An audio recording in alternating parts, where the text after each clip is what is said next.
Құрметті жерлестер, мынау сіздерді бүгінгі қуаныш жаңалығымен бөліскім келіп отыр. Мына Түркістан өңірінде жаңа Тұран интернет басылымы ашылды. Бұл ашылғанына өзі 1-2 жыл болып жұмыс жасамай тұрған сол жаңа Тұран басылымының ішінен ортаға ой бағдарламасын ашып отырмыз.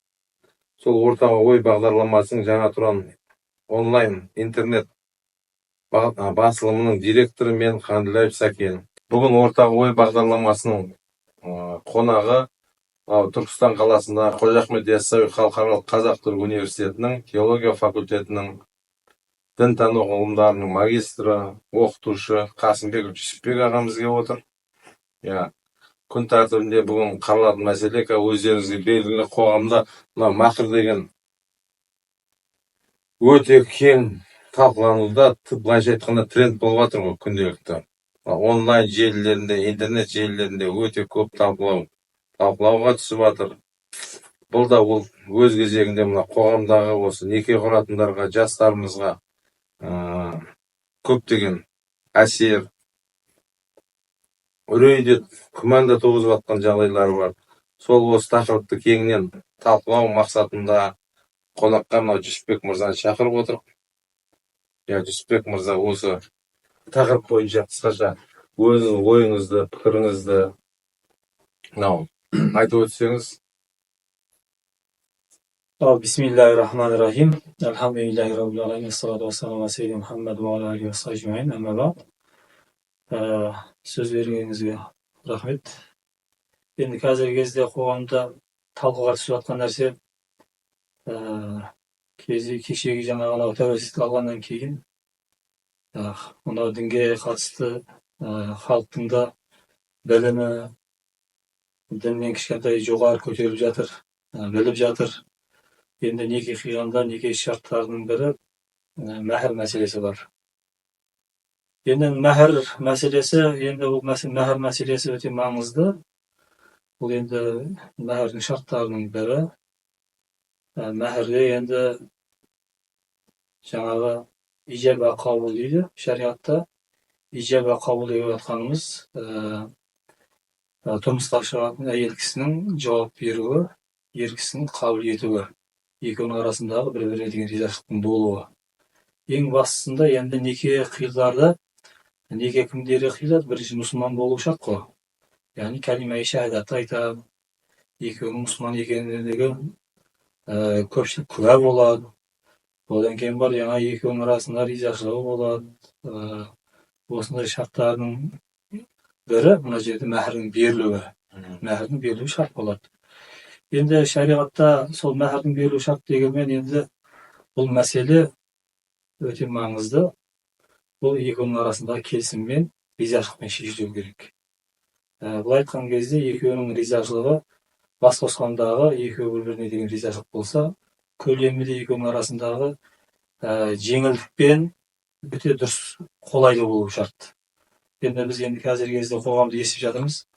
Мәһір қымбат болып кетіп жатады, оны ер кісіге ауыр болып кетіп жатады, немесе жаңағы құнсыз болып жатады. Соның арасында ортаңғы деңгейді ұстану керек. Екеуінің арасында ризашылық. Өйткені мәһірдің хұтпасында да айтады. Әл-мәһру аламат арадая деген сөйлем кездеседі. Бұл жерде екеуінің арасында ризашылық шарт. Сол арқылы мәһір дұрыс болып есептелінеді. Яғни менің түсінігім бойынша, жаңа мақыр некеге шығатын қыз бала мақыр сұраған кезде міндетті түрде жаңағы ерінің келісімін алып ризашылығымен берілетін нәрсе ғой бұл. Мен түсінгенім солай ма негізі? Енді оны мәһірді жаңа қыз баланың тұрмысқа шығар кезде сұрайды ғой. Сол кезде ол сұрағанын ер кісі де қиналмастан тауып бере алатындай болу керек та оны. Мысалы жаңағы қол жетпейтін аспандағы айды сұраса, әрине ол қол жетпейді ғой мысалы. Шамасы жетпей, оны қарау керек, жағдайына қарау керек, жаңа жігіттің жағдайына қарау керек.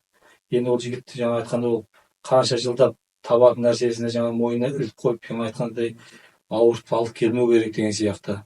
Ақыры енді ол мәһір деген екеуінің арасында келісім болуы шарт. Бұл жерде мәселе жеңіл болу керек.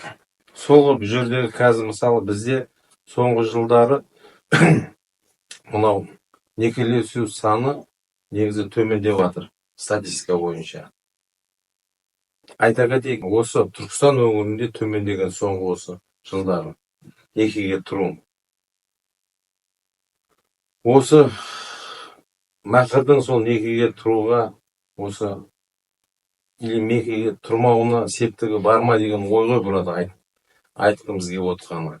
Жастардың бір-біріне отбасы құрып, үй болып, некелесуіне осы мәһірдің сомасы, ауыртпалығы ол да өзінің әсерін тигізе ма деген мақсатпен осы бүгін осы сұрақты шығарып отырмыз ортаға талқылауға.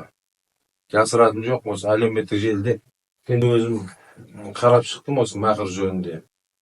Әртүрлі жаңағы нелерді, видеоларды, роликті. Ішінде самолет сұраған бар екен келіншегіміз қыз жағы тұрмысқа шығатын. Не сұрайсыз?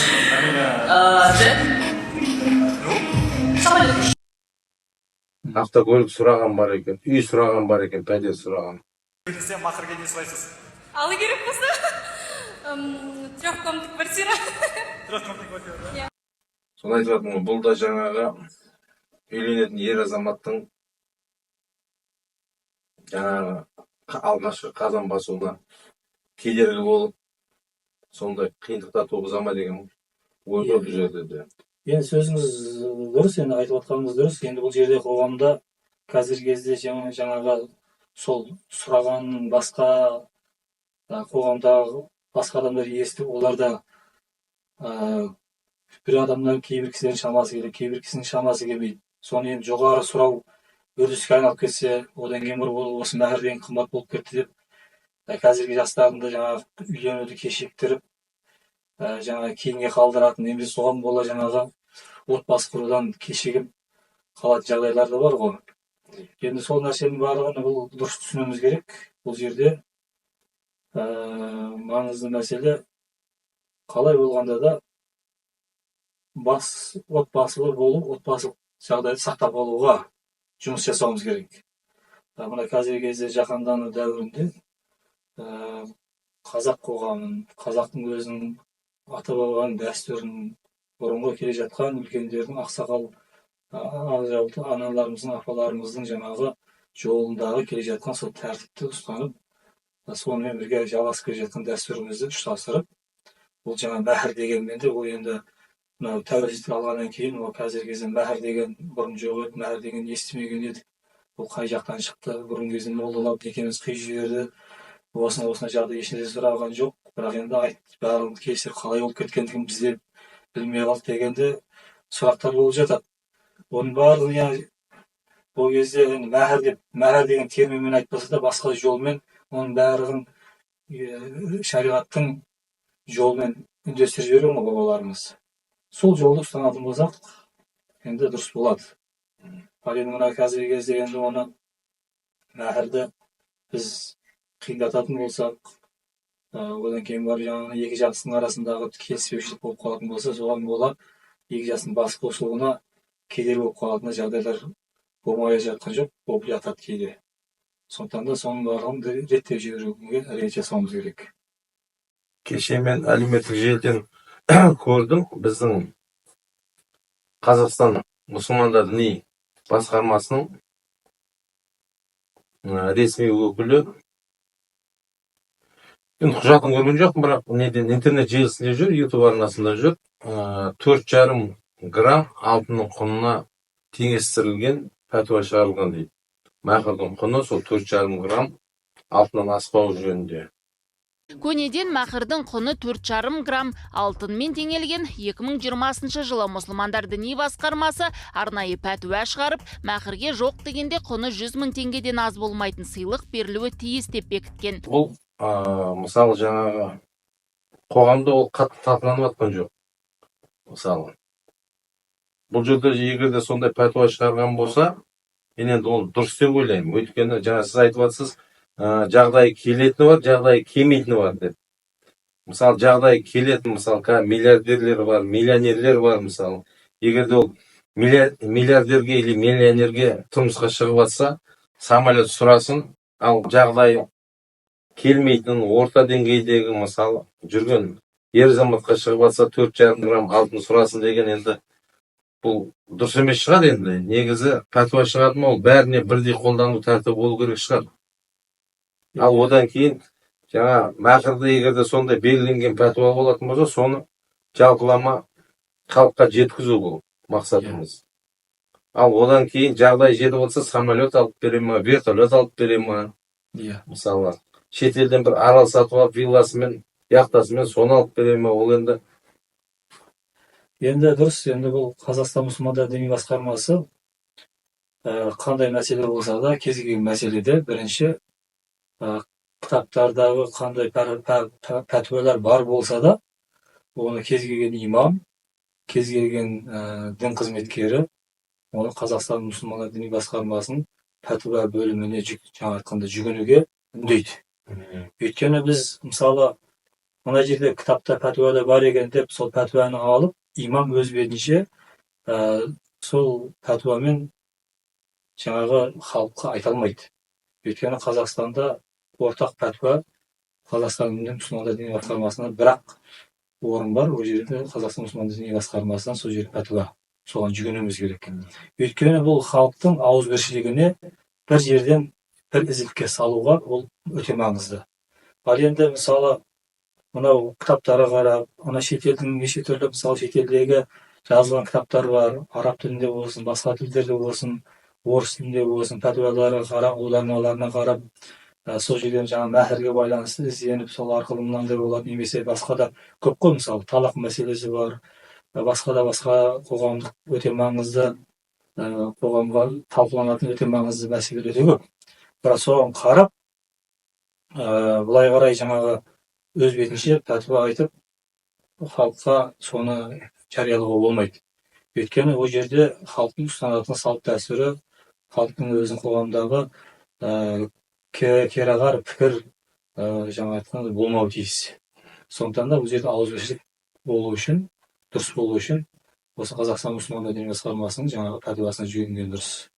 Одан кейін ары қарай бұның барлығы сол көп сұралуымен, осы бір тоқталуға бұның барлығы уақытша нәрсе. Ол кейін қазір талқыланып біраз уақыт өткеннен кейін бұл тақырыпта халық білім деңгейі көтерілгеннен кейін, жеткеннен кейін барып, оның да жауабын өз жалғасы орын таба бастайды. Ол табады. Орын табады. Маңызды мәселе бұл жерде үйленетін ижаб ва қабыл деп отырмыз ғой, жаңағы ер кісі мен жаңағы қыз баланың екеуінің арасында ризашылықтың болуы. Енді оның барлығын бұрынғы кезде біздің салт дәстүрімізде жаңағы анау қалың мал береді, қалың малдың ішіне жаңағы анау енді өте құнды нәрселерді береді. Ол бергеннен кейін оныған қоса қызына жаңағы дайындайтын көптеген жаңағы пайдалы өзіне қолдансын деп өзіне беріп, оның бәрі соның ішінде ризашылықпен арасына кетіп жатқан болса, оған да қыз риза болатын болса, ер арасында ризашылық болатын болса, оның бәрін реттеп жіберсе, оның мәһірді соны жатыстырып жіберсе болады. Енді ол енді ең маңызды сол ұқсас қой екеуінің арасындағы. Бірақ сол мәһір мәселесі сол нәрсені арнайы аталып кету керек, осының арасында аталып кету керек. Мінекей біз мәһірін осындай деп отырмыз, жаңағы сырға беріп отырмыз, жүзік беріп отырмыз, жаңағы оның құны жаңағы пәтуадағы құны 4,5 грамм алтын деп айттыңыз ба, мысалы, содан төмен болмау керек деген сияқты мәселе ол маңызды. Өйткені мысалы мынандай екен да, бұл ертең ері бір жолға шығып келетін болса, бір сапарға кетті, бір айлық жолға ма, 2 айлық жолға ма, оның енді қолындағы ол үйде отырған келіншегі үйінде отыр. Сол бала шағасы отыр, үйінде отыр. Сол енді анау ақшасы болмай қалған жағдайда құны бар, құнын жоймайтын алтын ғой енді. Алтын жүзігі болар, ол сақинасы болар, ол алтын алқасы болар. Соны бір жаңа айтқандай бір кәдеге жаратса да, ол құны бар, құнын жоймай тұратын бір өзінің мүлкі де ол. Жаңа келіншегінің мүлкі болып тұрады. Оған ешкім иелік жасай алмайды, тек қана өзі ғана жасайды. Сондай нәрсеге пайдаланса болады деген ғалымдардың пікірі бар. Одан кейін мәһірдің де түрлері бар. Түрі деген кезде ол енді тез арада орындау керек. Мысалы келісті ма, үйленетін ер кісі, әйел кісі риза болды ма, тез арада уақытын өткізбей, мысалы бір күннің ішінде ме, 2 күннің ішінде ме, немесе бір аптаның ішінде ме, бір айға жеткізбей тез арада алып беремін деп арада келісіммен беруі. Ал енді кейінге қалдыратын бар. Енді өмір бойы, өмірімнің соңына дейін болса да, ақыр алып берермін, менің мойнымда жауапкершілік бар деп уәде қылатын да жағдайы бар. Оны енді кейінге қалдыратын. Енді бізде ол кейінге қалдыруды бізде ол қолданылмайды көбінесе. Бізде тез арада орындалған дұрыс деп. Өйткені уақытында егер кейінге қалып қоятын болса, адам өміріне кепілдік бере алмайды ғой. Мойнында қарыз болып келеді ер кісінің. Оны алып бермесін, мойнында қарыз болып келеді. Сондықтан қарыз болмау үшін тез арада жаңағы алып бергенді жөн көреді. Осы маңызды. Мен түсінгенім өте дұрыс. Бұл мәкірдің шығу түбі де сондай жағдайлармен байланысты болуы мүмкін ғой. Сол жаңағы құнды зат берген кезде асыраушысы сапарға шықты, соғысқа кетті, бұрын ертерек заман солай болды. Сол кезде енді сондай кезде пайдасы болады деген сияқты ғалымдарымыздың да бір сондай айтқан түсіндірмелері бар. Мен сіздің бүгін мынау сұхбатыңыздан түсінгенім, ең бастысы некеге тұратын ер жігіт пен қыз баланың ризашылығы мен келісімі ғой бірінші кезекте. Өте дұрыс. Келісіммен вообще құрметті қалайық.